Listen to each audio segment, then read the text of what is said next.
A lot of changes coming to Major League Baseball this season, Perloff, that I am absolutely psyched about. I wish actually they would even push the envelope more and more, but let's get into it with the World Series champion, Kevin Millar, one of our absolute favorites. He's also joining us on behalf of the Invited Celebrity Classic, which is happening April 21st to the 23rd at Las Colinas Country Club in Irving, Texas. Kevin, it's Maggie and Perloff. Thanks for the time. What's going on? Appreciate you guys having me. Dude, you got to tell us okay, we've had this conversation in the last hour, and we need you to weigh in on it as a former professional athlete. We're talking about athletes' feet, not athlete's foot, like tough actin', tenactin, like what John Madden was selling you, the spray. But we posit that athletes' feet are the ugliest, most gnarled looking thing possible. Who had the worst feet of anyone you played with? I'm going to go Big Papi. Looked like he was rock climbing barefooted. And then as he got rich, I'm going to say probably he's toned him up a little bit. But a lot of it stems from, like, you know how athletes sometimes, like, you foul a ball up your foot, when you're 20 years old, and then it's just like the top of the toe kind of never grows back or it's weird looking. That's what some of the guys have. Like, they're just stuff. Football, you got stuff going on. Turf toe. Baseball, you got foul balls. So there's corns and, that kind of stuff. I think that's what kind of deters away from the athlete's foot or feet. Kevin, I know athletes generally are good looking, but it's at the baseball locker room. Every time I've heard you describe it, sounds kind of ugly. The things flying around and whatnot. Yeah. You got 25 guys in there. There's all kinds of body shapes, and some are pears. They're shaped like an avocado or so. Some are like Gabe Kapler, were just like our dream body because he was my locker mate. And I just kept looking at him, and he wouldn't even want to take his shirt off. I'm like, dude, if I had that body, I'm walking around with my shirt off 24/7. But we had some fun there in those clubhouses. All of a sudden, just hear the Red Sox broadcasters and Kevin Millar has decided to bat shirtless today in a stunning move. Kevin Millar is our guest.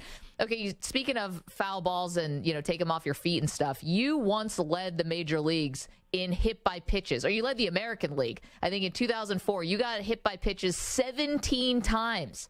What was the most painful one? Yeah, that, I think it was Derek Jeter and I tied that year, maybe. But I know that, he got hit a lot. I got hit a lot. And, people always ask me, was it on purpose? I'm like, they say no, but I'm guaranteeing 4 or 5 of those are on purpose. I remember getting hit, Clemens, I took a hard swing, fouled one back, and then next pitch was at my head, and it went off my wrist. And, you go down, thinking you broke your hand. The ones behind the back, kind of like those lower, I like to call it the oblique area, just above the obliques to below the ribs. It's like that stain area. Those kill. A lot of the stuff now with the guards and the elbows, they don't hurt as much. But I'm going to tell you, a lot of mine I thought were because I was on the plate and I was a pull hitter. So 0-2-1-2, when they're trying to come in hard, that's when they drill you. And, it doesn't feel good.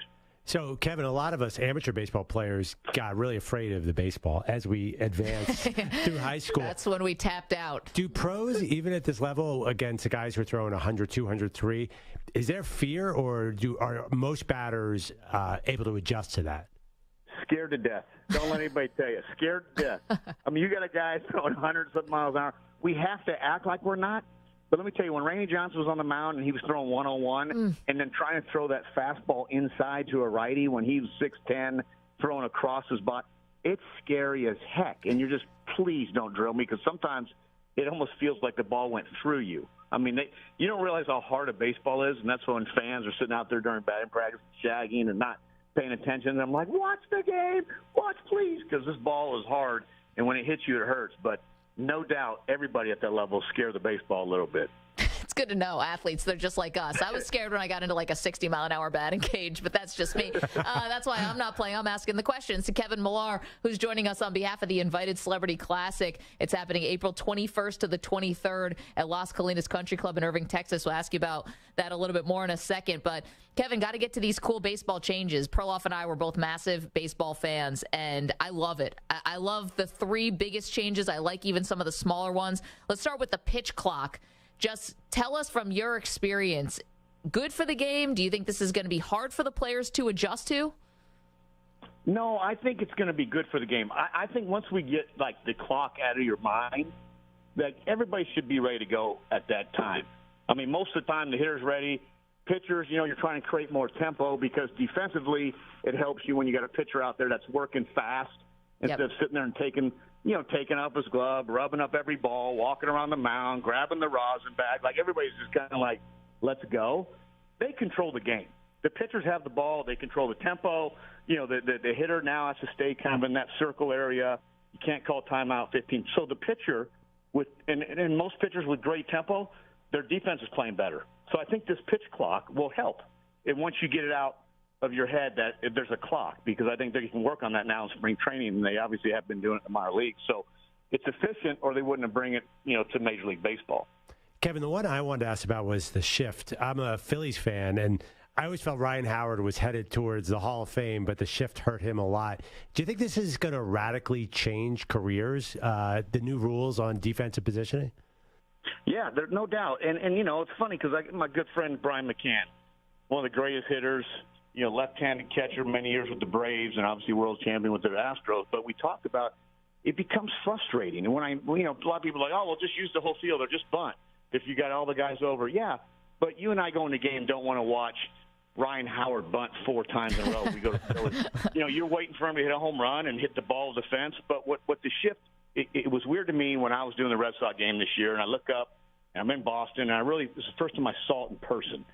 Rafael Devers was hitting, and they had 4 outfielders, and it really did look like a softball league. Mm-hmm. It didn't make sense to me because we were the only sport that you don't have rules. In other words, football, you only can line up so many on the line.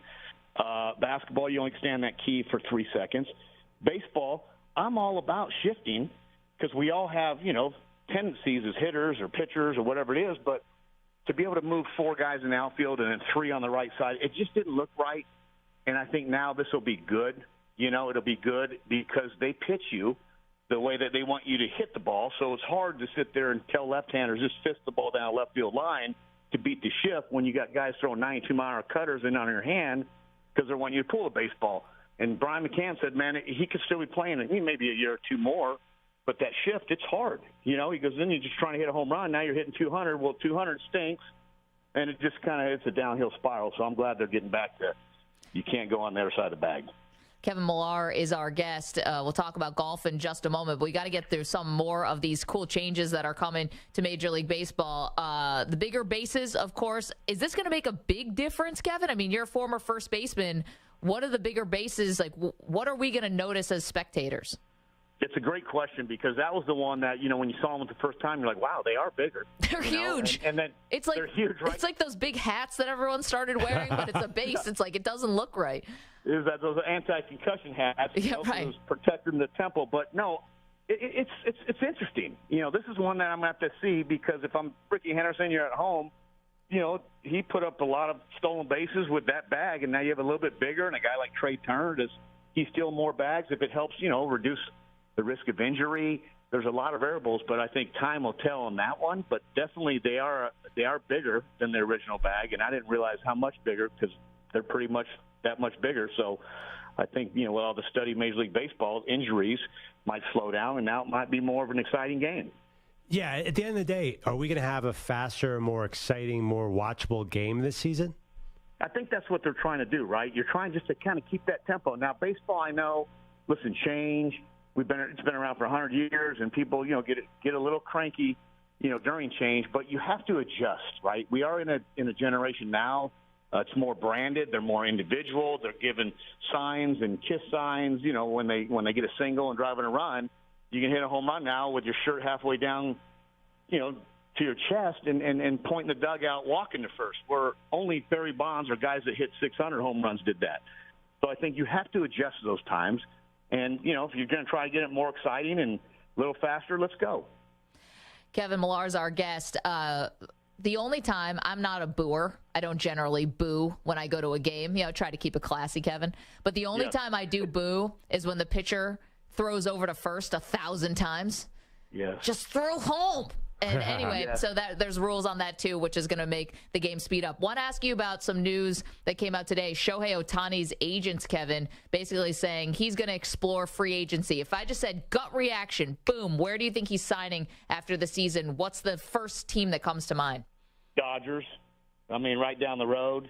Still a nice plane ride to Japan. I think he stays on the West Coast. I mean, obviously, we can always anticipate anybody being with the Yankees, but I think immediately that would come to my mind. If he goes a couple hours up the road, looks like they have a money tree with the Padres, so who knows? But immediately, Dodger blue. Is that good? Is that what baseball needs for Shohei Ohtani to showcase him? There's some people, we're in New York, that think he needs to be on the East Coast, or that would help. Yeah, I think the East Coast stage is definitely the biggest because, think about it, Mike Trout, the greatest hitter in the game. If you're an East Coast rider, I mean, you're probably sleeping his last 2 at-bats of the season, of that night on the East Coast because now it's 1:30 a.m., 8th, 9th inning. So I think that's why the East Coast stage is so big because it's that East Coast time and Philly, New York and Boston, toughest market. So I don't know what's good. I know that free agency for players, that's why they have it. They're going to go test the market. But I know one thing. Getting the Angels in the postseason would be awesome to see Mike Trout and Shohei on that stage. I think is everything that we're trying to get to, right? We want to see the Angels and Trout get there so we can watch the greatest players on the biggest stage. And right now the Angels haven't had a chance to do that. So that's probably what's sparking Shohei's free agency. If they have a great year this year, maybe bounce. Who knows? All that stuff can end, and now they're winning. Kevin, we're going to talk about the Invited Celebrity Classic Golf Tournament in a second. I want to correct something here. I'm looking at your stats page, and it says in your long, illustrious career, you only had 7 stolen bases. Is that correct? That's why this pickoff rule is a big deal, Mag, because you don't want them picking over to my slow butt at first base. That's the problem with these pitchers. They don't know what they're doing out there. Why are you picking over? This guy's got 7 bags in 12 years. Did you ever want to at least get double digits? What happened here? I tried. I still yell at my mom and dad, why am I so slow? They're pretty good athletes, and I'm sitting here going, I didn't get it. And I have my son, Canyon, who's 16, and my sophomore. He runs like his dad. The 17-year-old runs faster. He's more of a second baseman. So I'm laughing. I'm like, son, I'm sorry. I blessed you with daddy's speed. You're going to have to hit the ball to the park. Of all the many gifts you could have passed on, Kevin, well, can't win them all. Okay, your dream threesome here for the Celebrity Golf Classic, I think it's threesomes, right? You get a PGA Tour player, and then you get a celebrity or a athlete, either an actor or entertainer or an athlete. Do you know who you're playing with? No, we don't know. We have a draw, that night before. It's a wonderful event. I mean, the senior tour guys are awesome because they help you. This is like our Augusta on the celebrity side. You got to put all the balls out right into the hole, which most of the time we're going, that's good. You don't realize how long a 3-foot putt is when you have to make it to save bogey. But it's super awesome. I mean, John Smoltz and these guys, Marty Fish, they hit such golf shots compared to that next drop. Tony Romo. There's like 7 guys that can win it, and then you have this next tier of probably 35 that all think that we can win it if we had a hole-in-one and 2 eagles maybe each round. But it is so fun, and they do such a great job, and I'm looking forward to it. And it's right down the road here in Dallas, so I drive 2.5 hours up the road here from outside of Boston, and I can't wait. Who's taking the most money from you on a golf course? Probably Smoltz. I mean, he's fair. He's fair, but he's so good. I don't have 67 in my bag. So, he has that. I'm a guy that maybe get 3 birdies around. He's a guy that can birdie 8 to 9 around. So, when he's on fire, he's definitely tough, and I think I pay him the most. Well, listen, when you're standing over a 3-foot putt, just think Maggie and Perloff, we're watching you on Golf Channel. We're judging you. We're like, well, we knew Millar was slow. We just didn't know that he was also going to shank that. Yeah, I have to admit, I did giggle. Like Dustin Johnson. Yeah, right. I giggled a little when you said it's our Augusta. I'm not sure. I love it. You should print T-shirts that say our Augusta. Hey, Kevin, by the way, so what's going on with Intentional Talk? Can you give us any updates? We love your show. Oh, yeah, we got WBC, so there's going to be a lot of emphasis around that, which is awesome. And I think the first year we had WBC, everybody didn't know what it was. And now you think about how Mark DeRosa is managing his club. So a lot of that stuff will go live. So our first show is scheduled for opening day, April 3rd. We'll be back. But it's been a nice little break, and I'm excited to see Team USA what they can do. Fantastic. Kevin, can't tell you how much we appreciate this. Good luck. Again, we'll be watching, judging from afar.